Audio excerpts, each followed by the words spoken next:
ho amintsika manakarivany ny fahasoavana sy ny fiadanana avy amin'ny ankehitriny izy taloha ho avy ary avy amin'ny fanafito alohan'ny seza fiananaman'Andriamanitra. Amen. Isaoranay ny anaranao raha eo, isaoranay ny anaranao fa kaikanay ianao ary tsy mitsahatra ny miasa ataterahanao ny famonjena ao anaitsika riary. Tonga afatra tamin'ny fotanay indray zay ka velona trapamonjena takany amin'ity andro alakamisy 9 septambra 2024 ity. Dia manome zanay indray tompo ny sakafo sahaza ao anay dia nofonaina zay sakafonay amin'ity andro ity. Doka aminay rehetra ny fafenony fananao masina i Jesosy teny tokony nofo. Amen. Asan'ny apôstôly toko fahavalo ambin'ny folo andiny fadimy ka hatramin'ny fahavalo. Asan'ny apôstôly toko fahavalo ambin'ny folo andiny fadimy ka hatramin'ny fahavalo vakiana amin'ny anaran'i Jesosy.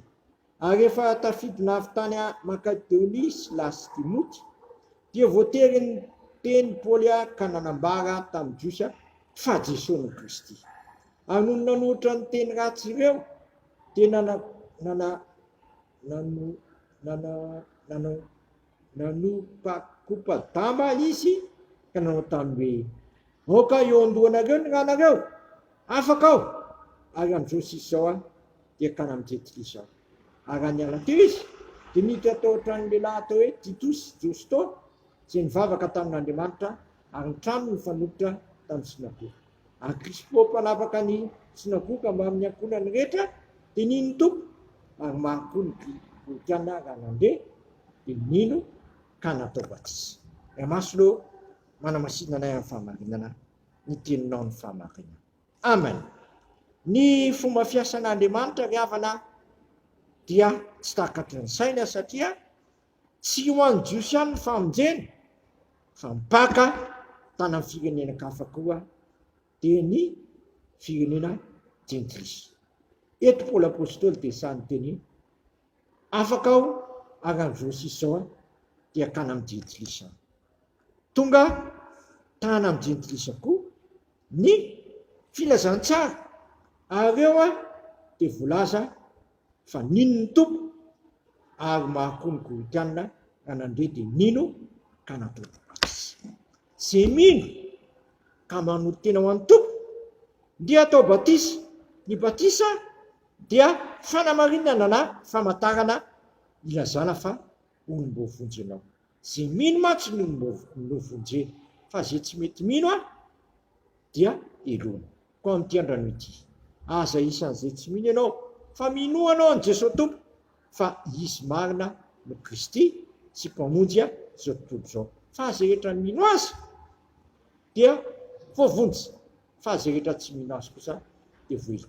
Eto dia tonga tany amin'ny Jetikisa koa ny famonjena dia tamin'ireto koritianina sy olona ankonany Krispo mba amin'ny ankonany ireto.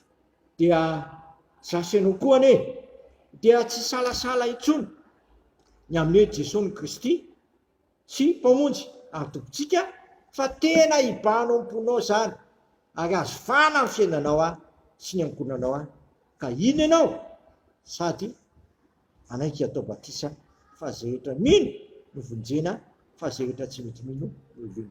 Dia aza isan'izay tsy mino fa minoan' Jesosy tompo dia vonjena ianao sy ny ankonanao. Amen.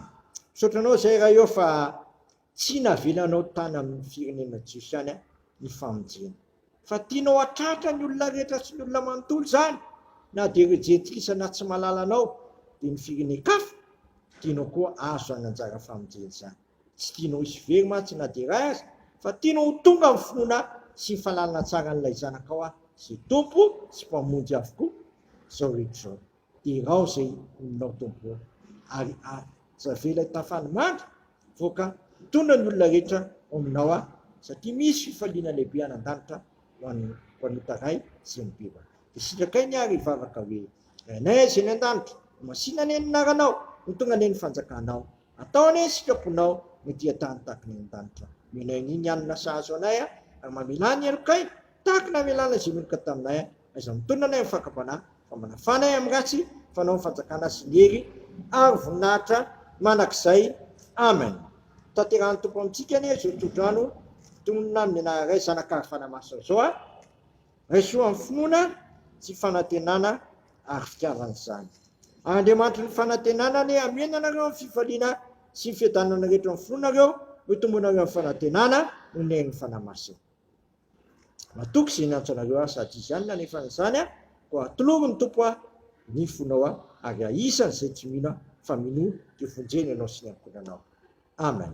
Voninahitra ny eo an'Andriamanitra rery ihany amin'ny anaran'ny Ray sy ny Zanaka ary ny fanamasina. Amen.